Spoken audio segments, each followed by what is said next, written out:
job at looking for it, but it was there. So, however, in my view, there's a much larger concern, and I'll be brief. There was a very critical conversation, I believe, and Albert Paxton mentioned this a couple sessions ago. And Sergeant Paxton made this point. He said that upon Lieutenant Clary's arrival, Hollingsworth made the statement, "I was going to sit him up, but I didn't want him spitting blood all over us." And Clary's response, "Well, don't do that. Don't do that." And so, given that exchange and the fact that they left him on his stomach while pressing against his back, I venture to say anybody of any reasonable sensibility would conclude that postural positional asphyxia likely played a part. So I heard y'all talking about that earlier, and I think we have to be sensitive to that. So with that, I'll stop. All right, and I'll open up for questions. We may have some questions on that. Captain Richards, and look, and I know you guys. I don't have a prepared statement, sir. That's fine. I know y'all got a lot to get off your chest, so I'm trying to be a little liberal with the time. But so no statement from you at all, sir. All right, we're going to go to questions. Representative Hughes. Did y'all hear that? Anybody with any reasonable sensibilities would conclude that postural positional asphyxia likely played a part. F all the contributing factors. It doesn't matter what played a part. I'm so sick of people talking about cocaine. He's deceased because he was beaten to death. That's all that matters. But again, the more theories that are thrown out, the more theories, the better. I mean, we're talking about an organization who solicited a study about G-force and tried to get the troopers to introduce that as a theory. Spaceships, baby. We talking spaceships, Sha. This is crazy. This is the Louisiana State Police. 3 years later, over 100 million seconds later, no charges. As some of you may know, this is Ronald Greene. He was killed on May 10th, 2019.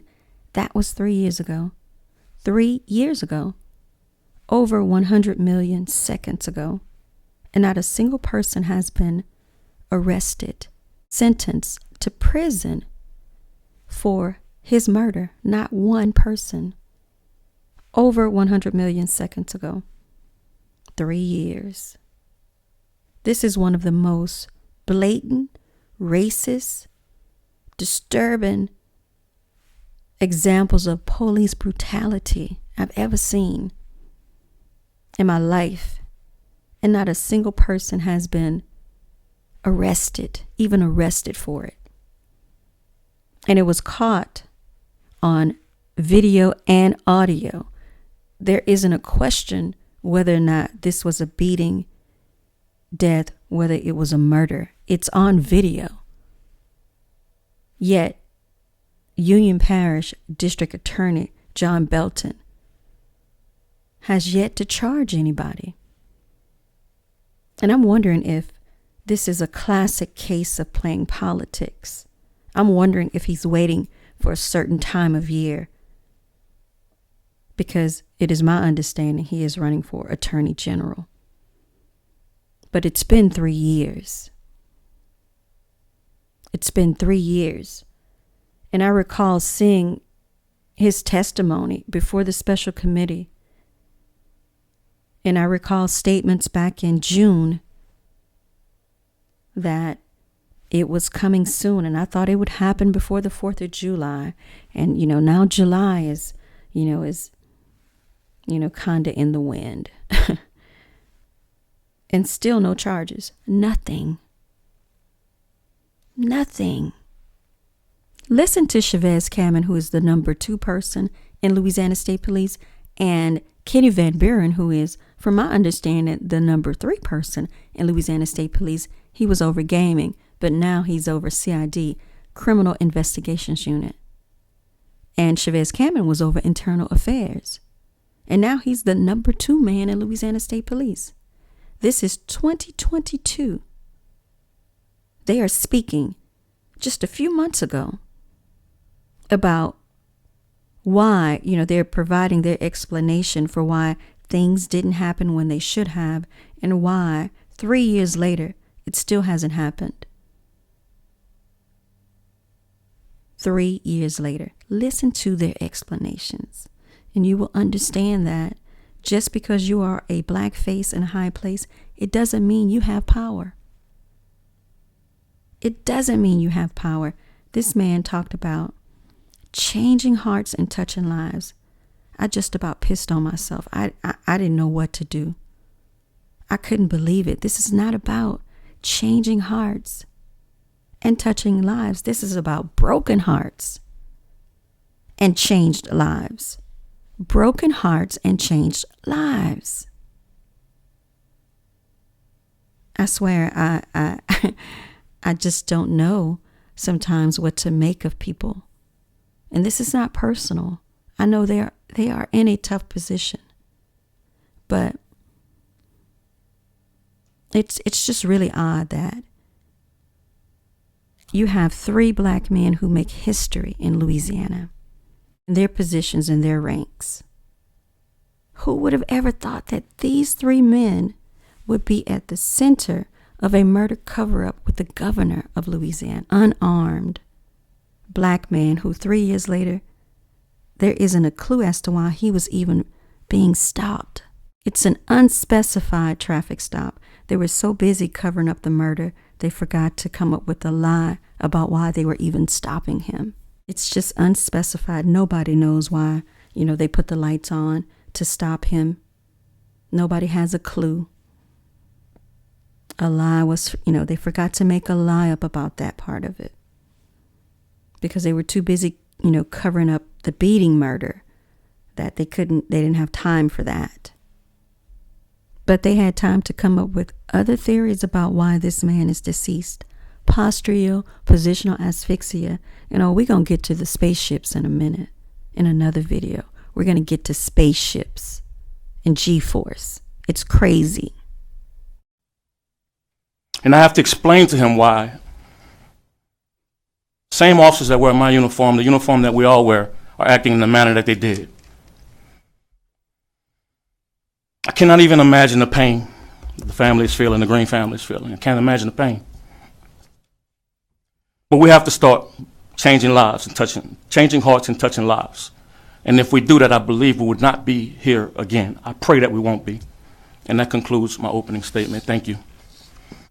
I know we need to get to the testimony, but listen, I cannot let that pass. Did you hear that? Changing hearts and touching lives. That is such a idealistic, naive statement coming straight from the lips of the number 2 person in Louisiana State Police, Lieutenant Colonel Chavez Cameron. Changing hearts and touching lives? That's crazy. That is crazy. It is not anybody's job to change the heart of someone else. If you are a racist cop and you see black people as subhuman, if you are a racist judge, such as former Judge Michelle Odenay up in Lafayette, and you see black people as roaches, if you are racist, what's in your heart is in your heart, and it's not my problem to fix. It's not my problem to fix. It's not upon me to change your heart.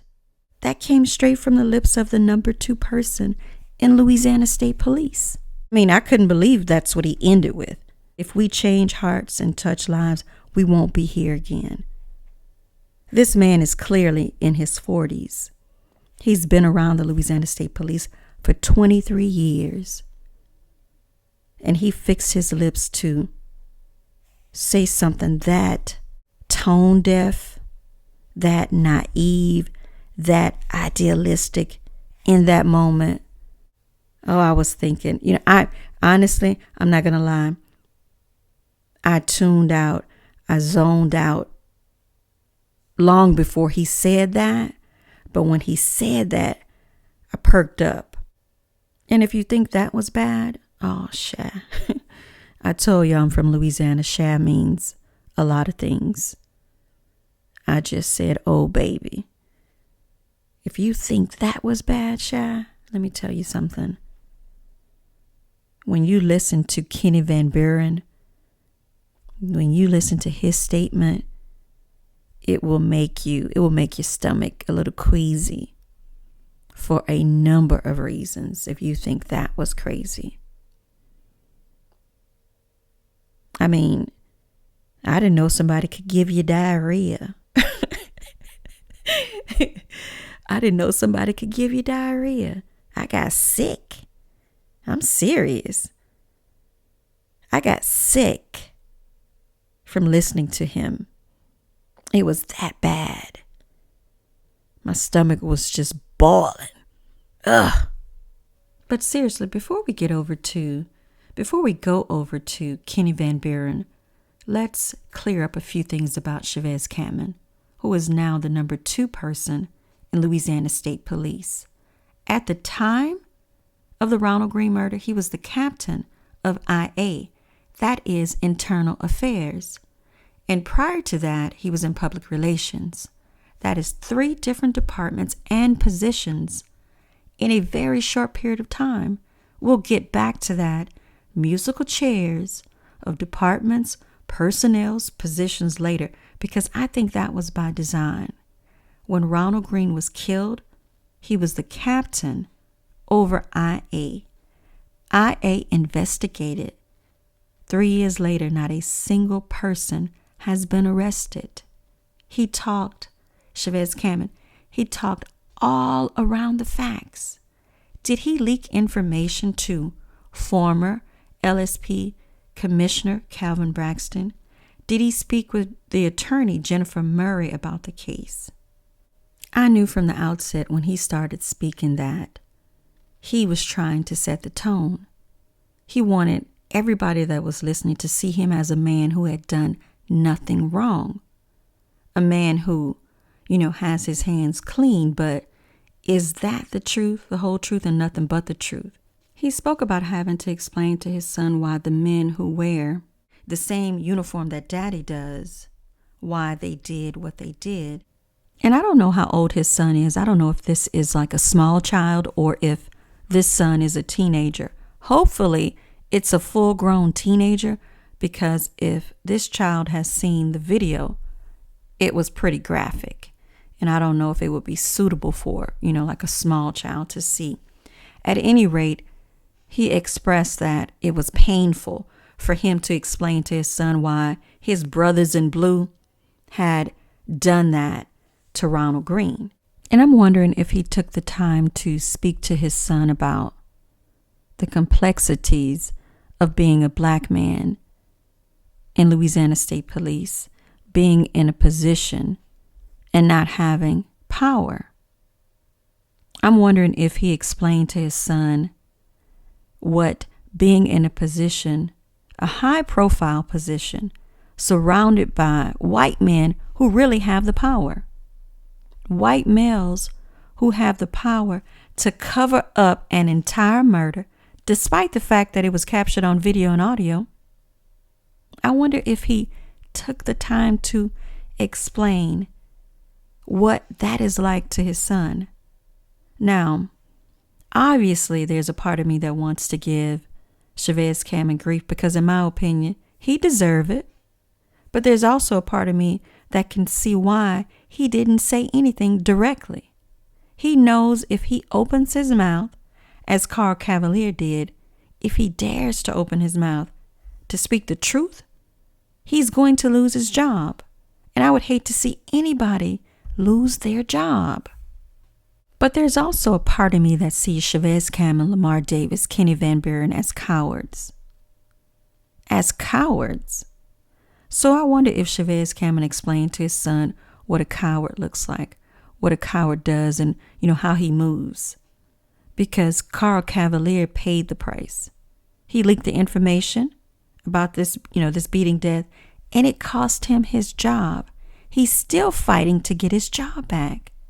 It's been 3 years, over 3 years, over 100 million seconds, and nobody has been sentenced. in the beating death of Ronald Greene. Not a single officer, not one. Representative Villio asked, Chavez Cameron if he spoke with former Louisiana State Commissioner Calvin Braxton about Ronald Greene's death. She asked him, did you speak to the attorney Jennifer Murray about this? Of course he denied it. I mean, what else could he do? Of course he denied it. Calvin Braxton is a former Louisiana State Police Commissioner. He testified that he contacted the governor's office to verify whether or not, this was rumor or was it true. Had a man, in fact, been beaten to death and it had been covered up? So here are the facts. Chavez Cameron saw that video. He was aware of the fact that the reports, namely the crash report, was being suppressed. According to retired Trooper Albert Paxton, Chavez Cameron was present when Doug Kane spoke with the DA John Belton of Union Parish. The number one person currently in Louisiana State Police, Lamar Davis, was present as well. But Chavez Cameron, who was in the room when Doug Kane told the DA he didn't want any charges against the man, the late Chris Hollingsworth, the man who tased Ronald Greene within seconds, the man who beat him with a flashlight, the man who sat around for 20 minutes, didn't render any aid after he was savagely beaten. He was unresponsive. He was left to die in handcuffs and hogtied face down for 9 minutes. And would you have believed that these three men, the man to the left of the screen, Kenny Van Buren, the man in the center of this screen, Lamar Davis, and the man to the right, Chavez Cameron, would you have believed when it was announced that these three men would make history in the state of Louisiana for being in the top 3 spots? Would you have believed that they would have allegedly assisted the Governor John Bel Edwards, with a murder cover-up of another black man, an unarmed black man? It's been 3 years. There's no question a man was beaten to death. The highest levels of government knew about it. It took a trooper who understood what his oath was about to really, what his oath really was about, in order to break this case wide open. Everybody failed from the beginning. Now, the failing was intentional on a lot of parts. I've never seen such, blatant incompetence. But wait, let me retract that. It wasn't incompetence. I mean, people knew what they were doing or what they weren't doing. They knew from the very beginning. And what's disappointing is that the 3 black officers who made history in the state of Louisiana allegedly knew what happened. They were aware of the cover-up. They participated in it and has facilitated it. It's been 3 years. There's no question a man was beaten to death. 3 years later. 3 years later. Not a single person has been sentenced in this murder. 3 years later, this attempted traffic stop is still being labeled as unspecified. Unspecified because nobody even knows why he was being stopped. He was savagely beaten. And once he was unresponsive, 7 or 8 men stood around without rendering any type of care. I mean, he was beaten so badly that his family was allowed to view his remains from the neck up. This is why, the cremation was rushed. It was expedited. In another episode, I take a look at the failures of the coroner's office. Speaking of cremation, the coroner's office, they can't even produce documents that should be readily available. They should be readily available. Who's lying? Who's telling the truth? When you have 3 officials sitting at a table, no, pardon me, I'm not going to involve Renee Smith, the coroner for Union Parish, in it, because she wasn't even the coroner at the time, but Dr. Terry O'Neill and Angie Hollis. When you have 2 people, 2 officials from the coroner's office sitting at a table, and nobody knows where the documents are. I just find that, disturbing that nobody knows where the documents are on a decedent. I mean, I can understand you not being able to answer all questions, but documents, that should be something that you can just, go sit in a chair at a desk and produce. If you haven't already hit the like, share, and subscribe button, take 2 seconds to go ahead and do that right now. I cannot even imagine the pain the family is feeling, the Greene family is feeling. I can't imagine the pain. But we have to start changing lives and changing hearts and touching lives. And if we do that, I believe we would not be here again. I pray that we won't be. And that concludes my opening statement. Thank you. Thank you.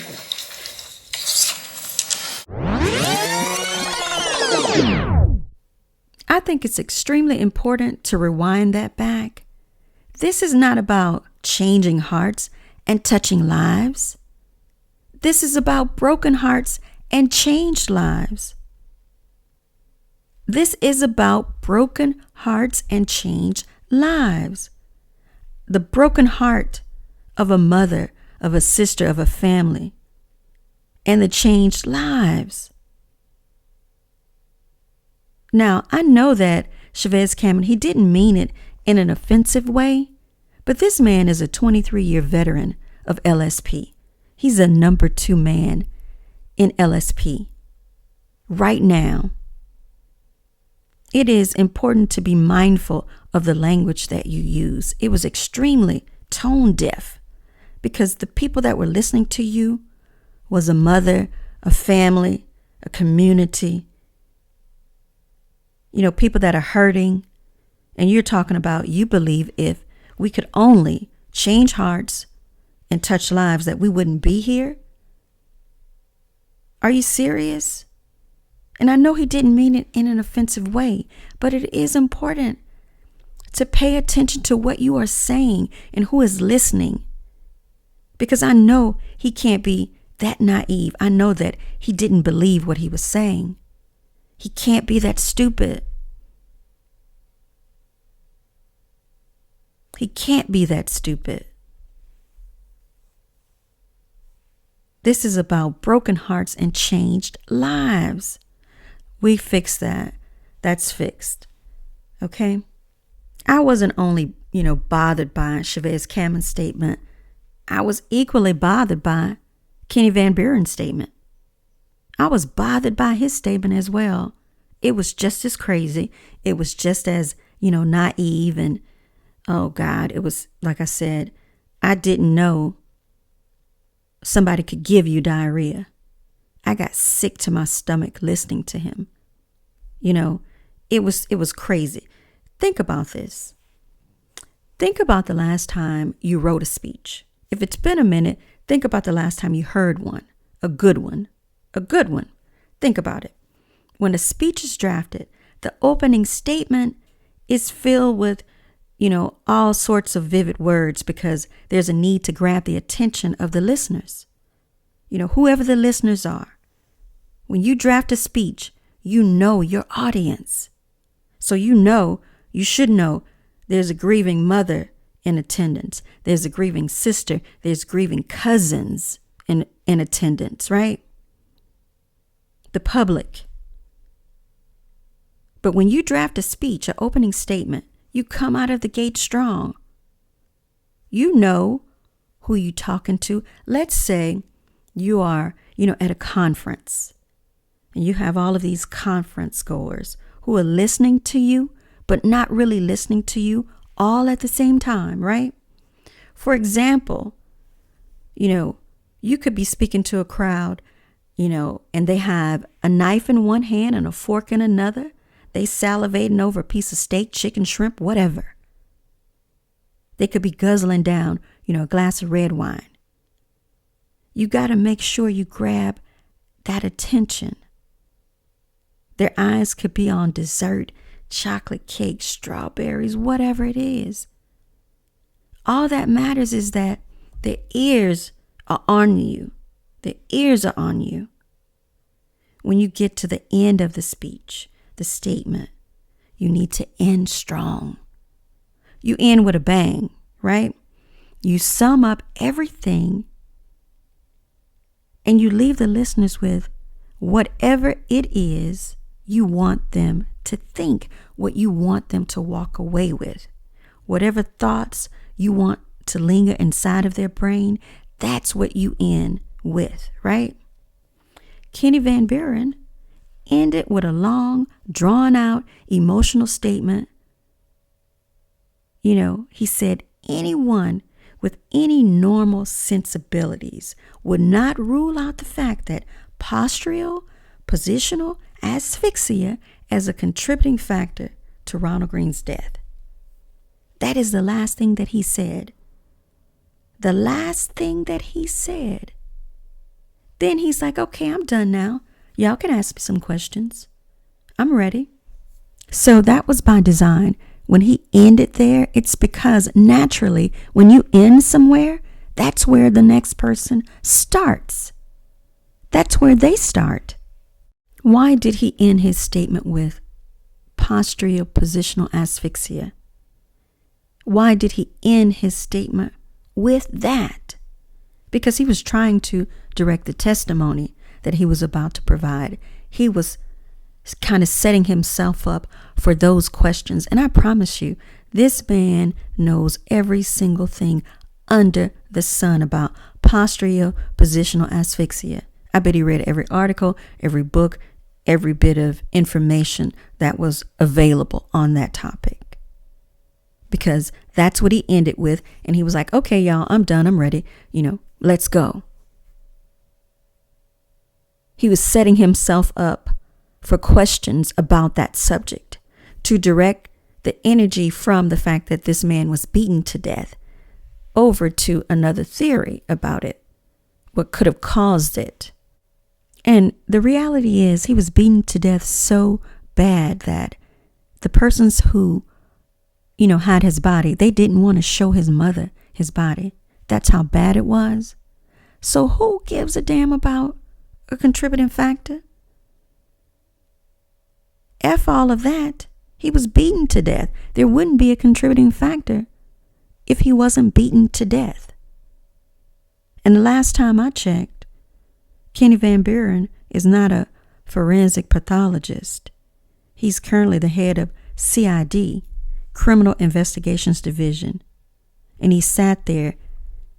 I counted at least 4 times that he made excuse after excuse after excuse for the Louisiana State Police. Although he said, hey, I'm not going to come here and hide behind an ongoing investigation. I'm not going to lie. I'm going to tell what I know. It was sick.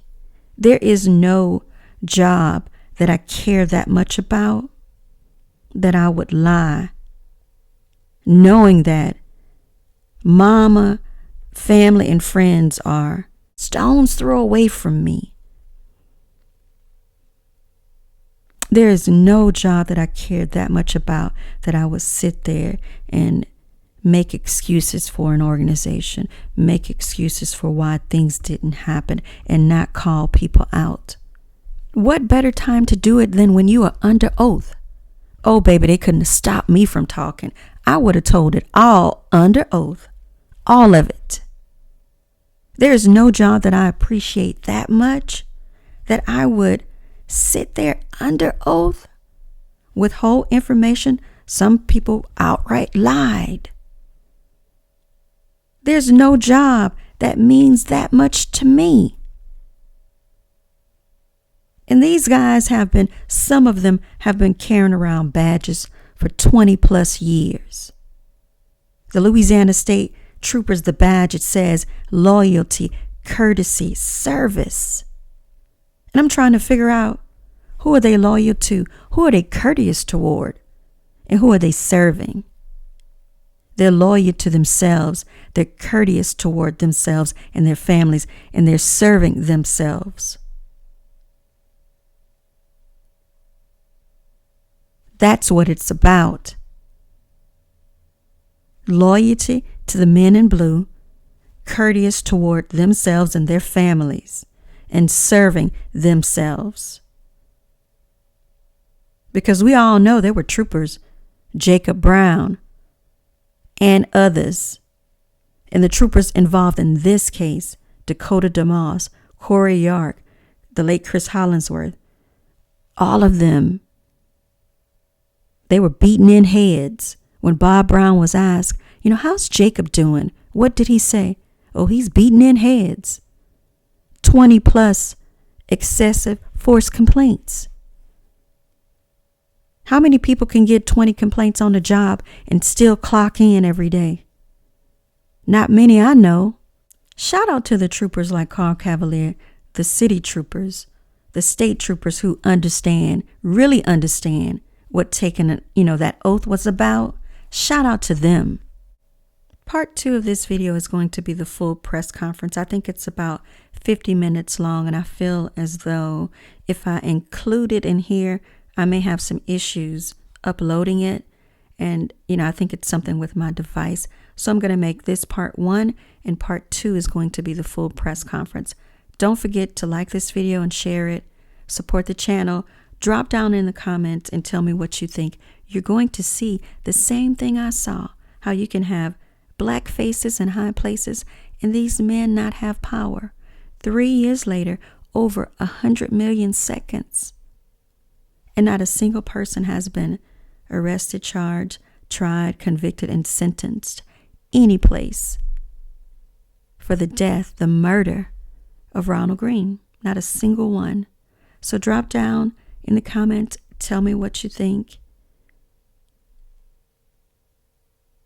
Be honest about what you think. I would love to hear from some Louisiana state troopers. I would love to hear from some city cops, black city cops, about what they are dealing with on the job.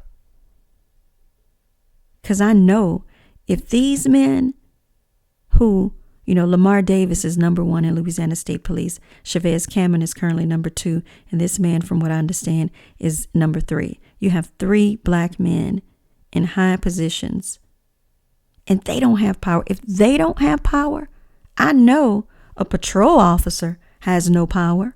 If these men don't have power, what do you think their subordinates have? Absolutely nothing. Absolutely nothing. Part 2, I guess, is directly below, or maybe it's above this one. I don't know. I'm still sleepy, y'all. I'm trying to wake up today. It's that kind of morning, but each day that I have time, I don't care if it's 30 minutes. I think this has probably been at least 30 minutes. Now, of course, it's taken me forever to add graphics and to add in, a lot of things to this. It's time consuming, but bit by bit, each day that I have time, I'm going to create content about this until there are several people sitting in Angola. Period, point blank. So I'll talk to y'all soon. Good night. And before we go, my baby got something that she want to say. I am recording. So this is my first recording. This is my first recording. I hope y'all like this video. Bye. Give a thumbs up if you like it.